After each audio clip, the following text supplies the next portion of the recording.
নাশকতার জন্য 10,000 20,000 গ্রেফতার করেছেন, 2.5 লক্ষ বলে আসামি সম্ভবত শুধু ঢাকা শহরে। হত্যা মামলায় কয়জনকে গ্রেফতার করেছেন?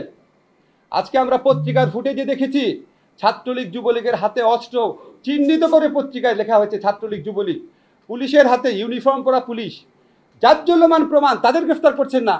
নাশকতা কে করেছে কোনো ফুটেজ তো দেখি নাই, কোনো ভিন্ন মতের দলের নেতার তো নির্দেশ দেখি নাই নাশকতা করো। হতে পারে ওনারা জড়িত আছে, কিন্তু এরকম প্রমাণ নাই এখনো। প্রমাণের আগেই 1000 গ্রেফতার করে ফেলেছেন। আর যেটা জাজ্জল্যমান প্রমাণ, মানুষের জীবন সম্পদের চেয়ে অনেক বেশি ইম্পর্টেন্ট। আমাদের প্রধানমন্ত্রী, আপনি বলেন স্বজন হারানোর বেদনা আপনি বুঝেন। সরি, আমার কাছে মনে হয় স্বজন হারানোর বেদনা আপনি বুঝেন, শুধু নিজেরটা বুঝেন। না হলে এই শত শত হত্যাকারী যারা আছে, শত শত মানুষকে যারা হত্যা করেছে, আমাদের প্রায় 100 শিশু কিশোর ছাত্রকে যারা হত্যা করেছে, 100-র একটু কম হতে পারে, 70-80 জন। আপনি শ্রীলঙ্কাতে 10 জন বিক্ষোভকারীকে হত্যা করা হয়েছিল এই রাজাপাকসের বিরুদ্ধে আন্দোলনে। 10 জন বিক্ষোভকারী মারা যাওয়ার পর উনি ক্ষমতা ছেড়ে চলে গেছেন। ওনারও কম দম্ভ ছিল না, কম শক্তি ছিল না, কম সেনাবাহিনী ছিল না, কম পুলিশ ছিল না। আজকে 10 জন শুধু শিশু কিশোর মারা গেছে, শিশু মারা গেছে, শিশু 9 জন আর 10 জন তো একই। এই 10 জনের প্রায় কমপক্ষে 267 জন মানুষ মারা গেছে। আপনার পদত্যাগের দাবিতে যে সারা বাংলাদেশের মানুষ গণ আন্দোলন করছে না, এটাই তো আপনার সৌভাগ্য। সেদিকে আমাদেরকে ধাবিত করেন না, হত্যাকারীর বিচার করেন, গণরুম কেন্দ্রিক টর্চার সেলের অবসান ঘটান, বিশ্ববিদ্যালয় সত্যিকারের অভিভাবক দায়িত্ব পালন করতে পারে, নীল দলেও ভালো শিক্ষক আছে, ভালো মানুষ আছে, তাদেরকে উপাচার্য নিয়োগ দেন। আজকে যে সমস্ত মন্ত্রীদের কথা বলা হয়েছে, আমরা দম্ভ দেখেছি, গুলি বর্ষণের কথা পর্যন্ত শুনেছি। একজন মন্ত্রী নাকি বলেছে, আপনারা চেক করবেন যে তাদের কাছে নাকি এত গুলি আছে, প্রতি সেকেন্ড একটা করে গুলি করলেও 5 বছর শেষ হবে না। এদেরকে আপনি বিচার না করতে পারেন, এদেরকে মন্ত্রিসভা থেকে বাদ দেন, মানুষের বুকের ক্ষত দূর করেন, ক্রোধ দূর করেন, সব ঠিক হয়ে যাবে।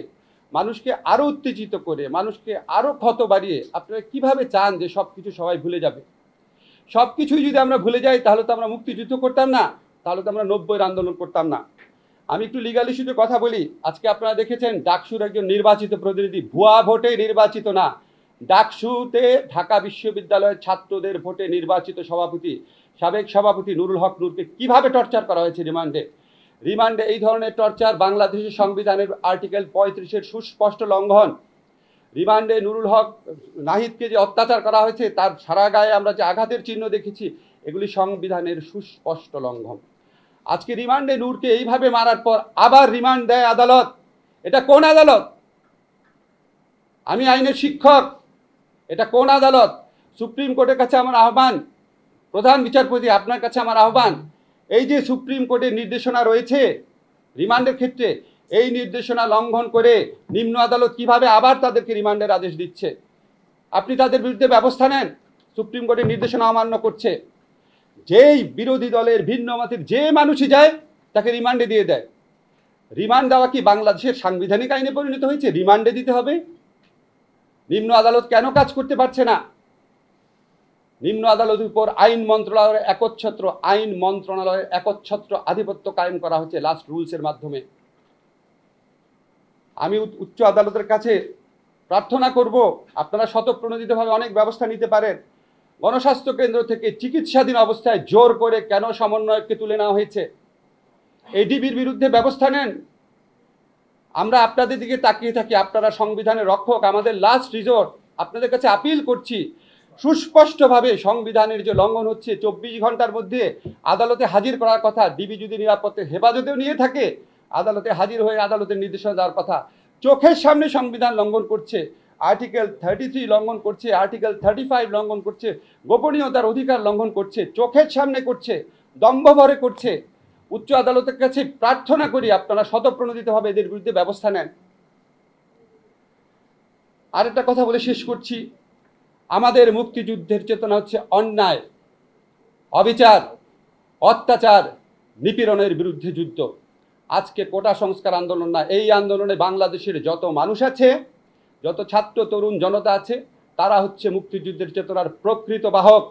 যারা তাদের উপর গুলি চালাচ্ছে, যারা অপপ্রচার চাচ্ছে, নির্যাতন করছে, গণগ্রেফতার করছে, তারা হচ্ছে 2024 সনের রাজাকার, কারণ তারা গণমানুষের বিরুদ্ধে দাঁড়িয়েছে।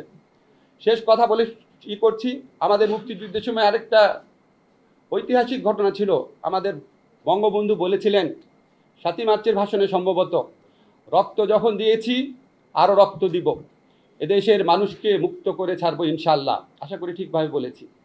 আর বর্তমান সরকারে বঙ্গবন্ধুর উত্তরসূরিরা আপনাদের সরকারের কর্মকাণ্ড দেখে মনে হয় আপনাদের বুকের মধ্যে এই প্রত্যয় জন্ম নিয়েছে, রক্ত যখন নিয়েছি আরও রক্ত নিব, বাংলাদেশের ভিন্ন মতকারীদের নিশ্চিহ্ন করে ছাড়বো ইনশাল্লাহ। Please stop it.